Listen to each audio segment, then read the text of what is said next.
If you didn't think about it too much or you didn't know the details, you might think that schools were funded in the following manner. Schools would know what their students need, and they may need different things based on their student populations. They may need more ELL, or if they have an old building, they may need more repairs. And chances are schools would need different things in different years, and that they would make a budget request up to the central office, who then might negotiate the details and add in those centrally managed functions like transportation, and then build one big budget request for the district and pass that up to government, whether that be the city government or the state government, and government would fund it. And since there's never enough money, there would be a little bit of push and pull. What do you really need? But this direction of student needs asking or making the pull for government money, this kind of need-driven system, you can think of it as somewhat analogous to a pension plan, a defined benefits program, where the commitment is to fill the end needs and government has to, in some way, put in enough money to cover them. There is an alternative system.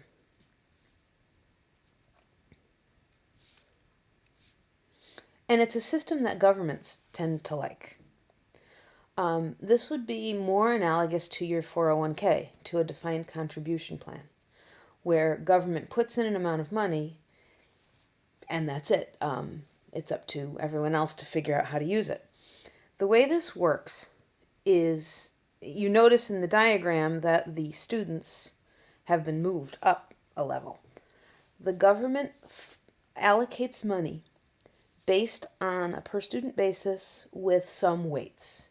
And the weights are supposed to capture a small set of student needs: poverty, ELL, possibly disability or special education needs.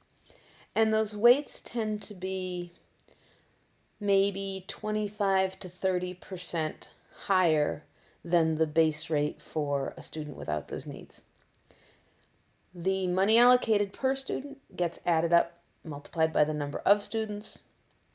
That money then goes to central office, who pulls out its required or desired amount off the top.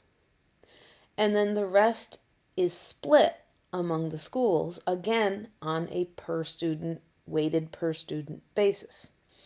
The school gets what they get the money, and then the individual principals are responsible for figuring out how to make that money meet the needs of the students in the building.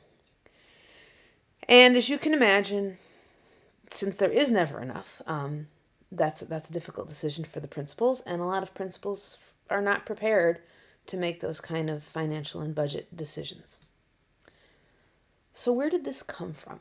Who came up with this weighted student defined contribution program? Well, the earliest online reference to the weighted student funding system comes from a fellow named Richard Peal, who worked with the Heritage Foundation, which is a right-wing think tank. It has also been pushed strongly by ALEC, the American Legislative Exchange Council. I have a quote about ALEC. "If it's voter ID, it's ALEC," observed the Deputy Director of Programs at Common Cause. "If it's anti-immigration bills written hand in glove with private prison corporations, it's ALEC. If it's working with the NRA on shoot-to-kill laws, it's ALEC. When you start peeling back state efforts to opt out of the Regional Greenhouse Gas Initiative, it's ALEC." In fact, ALEC has written a report called State Factor: The Pernicious Myth of the Underfunded American School System. We also have local Connecticut nonprofits, think tanks that are in favor of this weighted student funding system. And so you can ask yourself, why? Why would these think tanks and nonprofits care so much about this weighted student system? Well, one very easy reason is it's a way to pay lower taxes. In other words, if you cut the inputs into the system in half, the money still gets distributed, quote unquote, equitably. In other words, everyone still gets as much as everyone else, it's just half as much. There's no pretense that the money needs to be adequate. So you can make from the top budget cuts, and the schools and the students will just have to deal. And the other thing that's really a benefit for people in government is that ultimately the blame for not being able to work miracles with inadequate funds gets pushed all the way down to the principals. So when parents are upset that their children don't have a particular service, they will complain to their individual principal. And even the parent voice is diluted to the school level. So there can't be, collective solidarity demanding more funding from central office, demanding more funding from government. It's really an individualized system. I mean, just like 401k, it's a disempowering system. The other reason that these think tanks and nonprofits like weighted student funding is because it perfectly sets up a voucher program. It perfectly sets up Money Follows the Child. The whole idea behind a portfolio model, behind weighted student funding, is that the schools will be in competition in a marketplace. And they're competing for students because students mean dollars.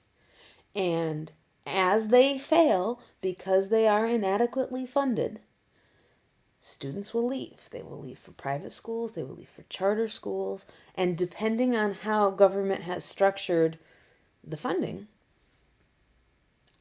ideally their goal is that that money from the public schools will follow the child in a voucher form or as charter funding to alternative schools.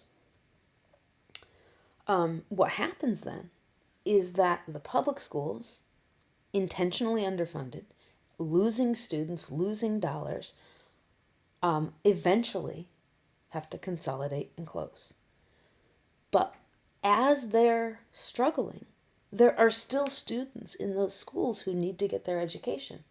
But they are in a school that is failing, that has been pushed to failing. It's a terrible system. So I have a list of why not. In other words, isn't weighted student funding equitable? Why would we not want this program in New Haven? I mean, it's worked so well in Hartford. Hartford had to lay off 275 teachers about 2 years ago. No, 275 staff members, excuse me. Why would we not want this system here in New Haven?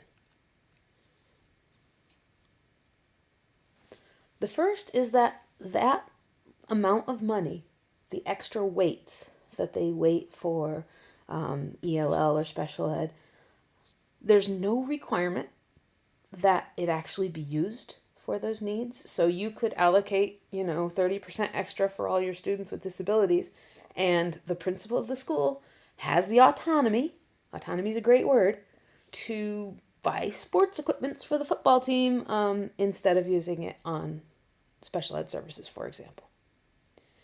Also, those weights are puny. We know from looking at the New Haven's special ed outplacement budget, special ed teachers budget, that 30% more is ridiculously low to consider as the additional weight for a special ed student. Sometimes the extra cost of these programs can be 500 or 1,000% more per student, and weighted student funding will just give 30% more. And those weights are entirely arbitrary. They're all just made up. And they're made up it's like damage control. They're made up in a way to pretend you're doing something, pretend you're funding student needs, right? That's what they always say. But it's nowhere near the amount that's needed. Another issue that came up the last time weighted student funding was entertained in New Haven was building level issues. So we have programs, we have magnet programs in New Haven that have particular funding needs. And at the time, they were very hesitant to allow a building component into the formula. So if you have a special need, like I'm thinking of Sound School and their expensive aquariums that, they have to pay to maintain. That's what their school is all about. Those things would be excluded. They would not get special funding, and the individual schools would have to make decisions like we either pay teachers or we pay for aquariums. So it can be devastating to school level programs, and it's also not fair as far as what resources the schools already have. So if you have a school that has a new building and has all new computers because that's what they got with the new construction, that kind of built up capital is not considered in the funding formula. So, you may find, and you will find, that under a weighted student funding allocation, schools that you perceive as comparably well off will get actually more funding. And again, no allowance is made for old buildings that are going to need repair, or they don't want to have a building level component. And finally, weighted student funding doesn't care at all about the coherence of education in the building. So if you have a school that has a funding amount, let's say the base rate was $10,000 per child, and 8 of the students left that school and went to another school.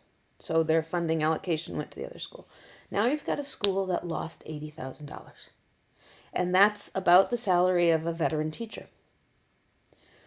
But if the children they lost came from, 2 from 6th grade, 1 from 3rd grade, 2 from kindergarten, that school can't do without a full teacher. And so they wind up having to make cuts to anything else, field trips, technology, library, because they've lost the money, but they can't afford to do away with the teacher.